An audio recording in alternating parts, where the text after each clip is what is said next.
अभी जो हमारे गेस्ट हैं यहाँ पर पीछे बैक स्टेज पर, वो अभी तक जितने भी गेस्ट आए हैं उसमें से सबसे कम एज इनकी है। उनको आप सब गूगल बॉय ऑफ इंडिया के नाम से जानते हो। Please give an energetic and warm welcome to Kautilya पंडित।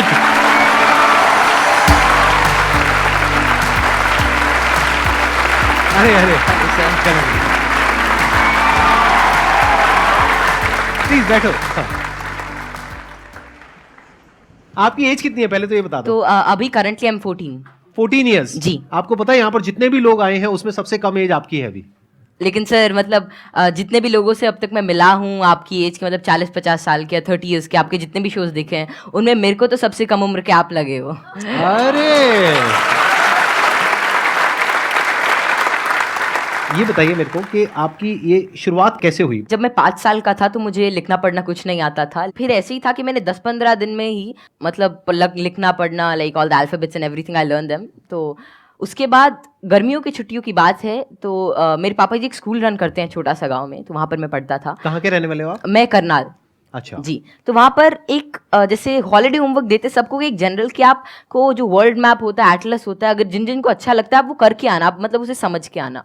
तो फिर ये मेरे दादाजी ने कहा, फिर पापा जी ने कहा कि तो मैं भी कर सकता हूँ। तो पहले ही दिन मैंने देखा तो I got into it and I learned it. मैं उसमें सवाल पूछता गया और जितने भी मेरे कुछ भी मन में रहता तो वो सब आता गया एंड विद इन 20 डेज और something I got use to it. और मुझे बहुत ही अच्छा लगने लगा। एंड जितना भी वर्ल्ड मैप वगैरह इस टाइप की रिगार्डिंग जितनी भी चीज़ें होती हैं, पॉलिटिक्स, इकोनॉमिक्स, वो सभी मुझे मतलब things were very easy for me. And उसी के बाद से लोग कहते गए कि नॉलेज बढ़ता गया और तब से मतलब यही है कि सीखने का प्रयास कर रहा हूँ। कुछ भी नई चीज़ मिलती है, like currently I am a student of 11th grade but I am learning things like astrophysics and quantum mechanics. तो I am not very into it but I like to study it. And जितना भी मेरे से हो सकता है मैं उसके अंदर कोई नई चीज़ देखने का प्रयास करता हूँ और कोई नया सवाल पूछने की कोशिश करता हूँ, क्योंकि जितनी भी ज़्यादा क्वेरीज, जितनी भी ज़्यादा माइंड के अंदर जो भी कोई क्वेश्चन आता है I try to get it forward और वैसे ही सारी चीज़ें आसान होती रहती हैं। I try to dwell myself deep into it, क्योंकि कोई भी फील्ड इस टाइप का I think that they need one thing that is really important for them, that is questioning. क्योंकि जितने ज़्यादा आप अलग टाइप के क्वेश्चंस पूछते हो उतना ज़्यादा आप उस चीज़ को अच्छी तरीके से समझ सकते हो। तो वही है कि मैं अभी भी क्वेश्चंस नए ढूंढ रहा हूँ, जवाब उनके मिल ही जाएंगे। बस ये है कि जितने ज़्यादा और नए और अच्छे क्वेश्चंस मेरे पास आते गए और आते हैं उनसे मैं आगे बढ़ने का कोशिश कर रहा हूँ। क्वांटम फिजिक्स में वेव पार्टिकल थ्योरी है। जी सर। तो उसको आपने स्टडी किया होगा। हाँ, जैसे कि wave particle theory, dual nature of light and matter, वो सब, हाँ वो सब अभी धीरे धीरे मैं कर रहा हूँ। और स्पेशली अभी तो मैं एस्ट्रोफिजिक्स जो है वो ज़्यादा पढ़ रहा हूँ। और जैसे कि डार्क मैटर है, डार्क एनर्जी है, तो या फिर माइक्रोवेव रेडिएशन है, बैकग्राउंड रेडिएशन, एक्सपैंडिंग यूनिवर्स, ये सारी चीज़ें मुझे काफ़ी इंट्रीग करती हैं और इनके बारे में मैं कुछ रिसर्च पेपर्स और अलग अलग चीज़ें अभी स्टडी कर रहा हूँ। तो जीरो पॉइंट फील्ड के बारे में भी आपने कुछ स्टडी करी है? नहीं, अभी ज़्यादा नहीं। अभी मैं जनरली जैसे अभी मैं टाइप 1A सुपरनोवा और उनके जो एक्सपेंशन है, लाइफ साइकिल ऑफ स्टार, उनके बारे में अभी मेरी रीसेंट स्टडी चल रही है। मैंने आपकी यूट्यूब पर एक वीडियो देखी थी जिसमें एक न्यूज़ एंकर आपसे कुछ पूछ रही थी और आप एक एक करके सारे सवालों के जवाब दे रहे थे। तो क्या अभी भी आप उस तरह से सवालों के जवाब दे सकते हैं? कोई भी आपसे कोई भी कैसा भी सवाल पूछेगा तो आप जवाब दे सकते हैं? क्योंकि ऐसा है कि नॉलेज तो एंडलेस है और सब कुछ तो कोई जान ही नहीं सकता। लेकिन ये है कि जितना ज़्यादा मतलब अपने सराउंडिंग्स को ऑब्जर्व करते हैं तो उतना ज़्यादा क्या है, जितना ज़्यादा आप नॉलेज ग्रहण करते रहते उतना आपका माइंड एक तरह की मैग्नेट की तरह बन जाता है। और उसके बाद कोई भी इंफॉर्मेशन, कोई भी चीज़ वो आपको आती रहती है। और ऐसा है कि बहुत सारी चीज़ें मेरे को नहीं भी पता होती और मैं उनको सीखता हूँ। अगर मानो कोई नई चीज़ मेरे को आज पता चलती है तो मैं उसे सीखूंगा और that would be like great for me. तो कोई भी चीज़ I always like to entertain and get new answers and new questions, क्योंकि उसी से ही एक नया फील्ड, एक नया पर्सपेक्टिव मेरे लिए ओपन हो जाता है। एक्सीलेंट जी। तो अब एक काम करते हैं, आप में से किसी के भी माइंड में कोई भी क्वेश्चन है किसी भी तरह का तो वो आप इनसे पूछिए। मैं ये जानना चाहता हूँ कि क्या हम यूनिवर्स को जान सकते हैं कि वो कितना बड़ा है, या हम अभी तक जान पाए हैं? जी। क्या क्या पैरामीटर्स हो सकते हैं उसको नापने के लिए? जैसे कि हमने सुना है कि लाइट ईयर्स होते हैं। जी जी। पर वो कितना बड़ा है, क्या हम इमेजिन कर सकते हैं या हम एक्चुअली में उसे प्रैक्टिकली पता कर सकते हैं क्या? तो जो यूनिवर्स की जो एक्सपैंडिंग यूनिवर्स थ्योरी थी वो एडविन हबल ने दी थी और उनके अकॉर्डिंग जो अभी यूनिवर्स की जो एज है वो नियर अबाउट 13.9 बिलियन ईयर्स है और उसी रेट से अभी एक्सपैंड कर रहा है। तो यूनिवर्स जो अभी हमारी थियोरी है यूनिवर्स के जो मोस्टली एक्सेप्टेड है, that is of expanding universe. अभी के हिसाब से हबल कांस्टेंट होता है दैट इज 65 मेगापास्क, तो जो डिस्टेंस ऑफ यूनिवर्स है that is h times d, तो वही 13.9 बिलियन टाइम्स लाइट ईयर। तो इतना भी हमारा एक एस्टिमेशन है कि इतना यूनिवर्स हो सकता है। जैसे आपने इतनी सारी नॉलेज गेन कर रखी है, क्या आप भूलते नहीं है चीज़ों को, या भूलते हैं कब रिवाइज करते हैं? हम पढ़ते हैं तो हमें रिवाइज करना पड़ता है, अगले हफ्ते भूल और जाते हैं। रिवाइज करने के आपके बाद साथ भी भूल ऐसा जाते कुछ हैं। एक्चुअली ऐसे ही होता है ना? Yes sir. अगर आप किसी चीज़ को अच्छी तरीके से देख लेते हैं, उसे समझ जाते हैं, तो उसकी एक आउटलाइन आपके दिमाग में रहती है और फिर आपको उसे ज़्यादा रिवाइज करने की ज़रूरत नहीं रहती।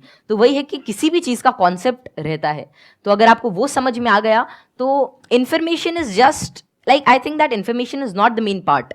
If you understand the thing properly, फिर आपको वो सारी चीज़ें आसानी से याद रहती है, आपको कोई उसके लिए एक्स्ट्रा एफर्ट्स नहीं करने पड़ते। सर पूछ रहे थे, बोल रहे थे ना कि मैं मैटर के बारे में स्टडी कर रहा हूँ, तो मैं ये जानना चाह रहा था कि जो इलेक्ट्रॉन प्रोटॉन है, इनका मतलब सबसे पहले किसने बताया था इनके बारे में? तो इलेक्ट्रॉन की जो डिस्कवरी थी, तो यार 9th क्लास की एनसीईआरटी में मिल जाता है। तो जो इलेक्ट्रॉन की डिस्कवरी थी वो जे थॉमसन ने करी थी, और प्रोटॉन जो मिला था वो रदरफोर्ड के एक्सपेरिमेंट से हमने डिड्यूस किया था। और चैडविक ने, मतलब जेम्स चैडविक ने जो बेरिलियम की, मतलब जो रेडियो एक्टिव सोर्स से डीके को स्टडी किया, तो उससे न्यूट्रॉन के बारे में पता चला था। ये तो बहुत बेसिक क्वेश्चन है भैया, कुछ अच्छा पूछो। थोड़े अच्छे क्वेश्चन पूछो, क्या पूछ रहे हो आप लोग यार? टोटली। अब मुझे आपसे एक क्वेश्चन है कि आप जितने सेलिब्रिटी से मिलते हो, तो आप इतने जो मिलने से पहले जो बात करने का जो होता है नर्वसनेस, इसको कैसे दूर करें? आप जैसे संदीप सर से बात कर रहे हो और बड़े बड़े आप सेलिब्रिटी से मिले हो, तो आप किस तरह से इतना एक्सपीरियंसली आप बात कर लेते हो किसी से?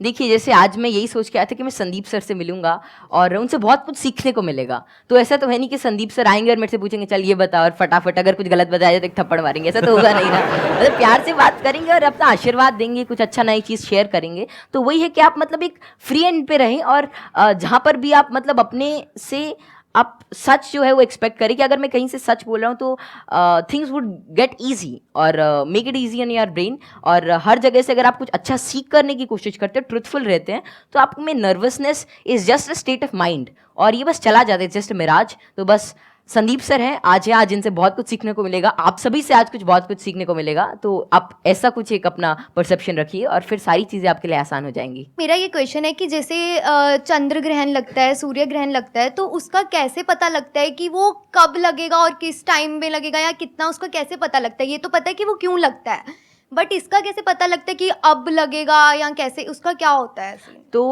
खैर ये जो टेक्नोलॉजी थी एस्टिमेट करने की कि कब सोलर एक्लिप्स, लूनर एक्लिप्स या कोई भी सेलेस्टियल मूवमेंट होगी, ये तो आज से मतलब कई हज़ार साल पहले ही डेड्यूस हो चुकी थी। और इसका रीज़न यही है कि ऑब्जर्वेशन से हम एवरेज टाइम निकाल सकते हैं। एक पैरेलैक्स एंगल आपने पढ़ा होगा कि उससे हम मतलब ये एवरेज स्पीड और एवरेज डिस्टेंस निकाल सकते हैं किसी भी चीज़ का, और उससे ही हम डेड्यूस कर सकते हैं कि कितना रेडियस है, कि एक साल में इतना डिस्टेंस ट्रैवल करती है। फिर एपोजी, पेरेजी, फिर केपलर्स लॉ लगा के सेमी मेजर एक्सिस वगैरह निकाल के, तो उससे हम उसका डिस्टेंस यूज़ कर सकते हैं, और फिर टाइम पीरियड से हम we can actually deduce it. और एक नई चीज़ लूनर एक्लिप्स वगैरह के बारे में ये है कि जैसे जैसे आजकल क्या है, जो due to tidal forces moon हमसे हर साल 3 सेंटीमीटर दूर जा रहा है। तो बहुत हज़ारों सालों बाद ऐसा होगा कि सन तो उतना ही रहेगा लेकिन चांद जो छोटा हो जाएगा, तो उसके बाद मतलब एक्लिप्स जो होगी वो जिसे आजकल टोटल होती है उतनी नहीं होगी।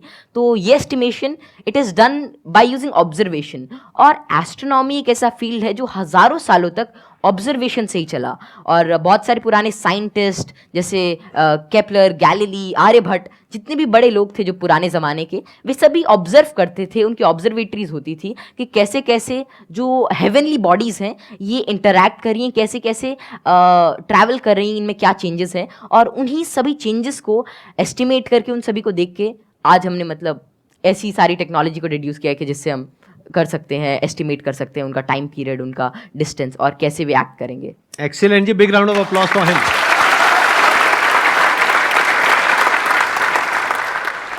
मैं ये पूछना चाहूँगा, जैसे यहाँ पर बैकग्राउंड हमारा होता है तो लोग कहते हैं कि इंटेलिजेंस जेनेटिक होता है, काफ़ी मतलब कि उसको बढ़ाने में बहुत ज़्यादा नहीं हम लोग कर सकते हैं। तो आपका इस पर क्या व्यू है कि इंटेलिजेंस, जैसे IQ टेस्ट भी आप बार बार दोगे तो आपका IQ का स्कोर बढ़ने लगेगा उसमें, तो आपका इसमें क्या कमेंट रहेगा कि इंटेलिजेंस के लिए आप क्या व्यू रखते हैं? ये ना बहुत इंटरेस्टिंग क्वेश्चन है जी सर। और मैं ये क्वेश्चन के आंसर से पहले एक बार, अगर आपके पेरेंट्स आए हुए हैं, आपके फादर हाँ, आए हुए हैं, पापा जी आए हुए हैं, मैं एक बार उनसे भी कुछ बात करना चाहूँगा। एक बार उनको माइक दीजिए। मैं आपसे ये जानना चाहूँगा कि आपके जो बेटे हैं, ये तो सबको पता है कि किस तरीके से चीज़ों को याद रखते हैं, किस तरह से एक्सप्रेस करते हैं, क्या आप भी इसी तरीके से चीजों को याद रख पाते हैं? पहले तो बहुत बहुत धन्यवाद जो आपने माइक दिया, और जो आपके आज दीदार हुए। हम बहुत दिनों से कुछ एक गिने चुने शख्सियत ऐसे जिनसे नहीं मिल पाए, उनमें एक संदीप माहेश्वरी थे, और जैसे ही कौटिल्य को पता लगा कि उनसे मिलने का मौका मिलेगा, ये बहुत ज़्यादा एक्साइटेड था आपसे मिलने के लिए। Thank you. मेरे पिताजी भी काफ़ी इंटेलिजेंट व्यक्ति थे, कौटिल्य भी इंटेलिजेंट है, और हम बीच की पीढ़ी हैं। थोड़ा सा मैं कुछ कम हूँ, ये दोनों दादा पोता थोड़े ज़्यादा बहुत ऐसे बच्चे हैं जो मेरे से बहुत ज्यादा इंटेलिजेंट है, मेरे को लगता है, जिनकी बात करने के ढंग से, जो इतने ज्यादा, आपने छोटे बच्चे को देखा होगा, वो बहुत अच्छे अच्छे सवाल पूछते हैं, मतलब वे कुछ भी पूछ लेते हैं, और मतलब आपको लगता है कि अरे नहीं, ये तो इससे मतलब एज से बहुत ऊपर की चीज़ है, मतलब या तो आप किसी और मूड में होते हो, और हम उसे इग्नोर कर देते हैं। तो जैसे जैसे हम सवाल पूछते हैं, उतना ज़्यादा हमारे अंदर एक मतलब चीज़ों को जानने के लिए एक चाह रहती है, और अगर हम वो उस क्यूरियोसिटी को कर्ब नहीं करते हैं, तो उतनी ही ज़्यादा मतलब वो बाद में सवाल पूछता है, उसके एक इंक्विजिटिव ब्रेन रहता है, और curiosity something that drives this intelligence, and I don't think that there is such a great involvement of IQ and genetics. लेकिन हाँ, अगर आपका मन है कि कोई चीज़ जानने का, कोई चीज़ करने का, then it's all about will power, और कितना आप उसमें टाइम डिवोट करते हैं, कितना आप क्यूरियोसिटी और इंटरेस्ट से काम करते हैं।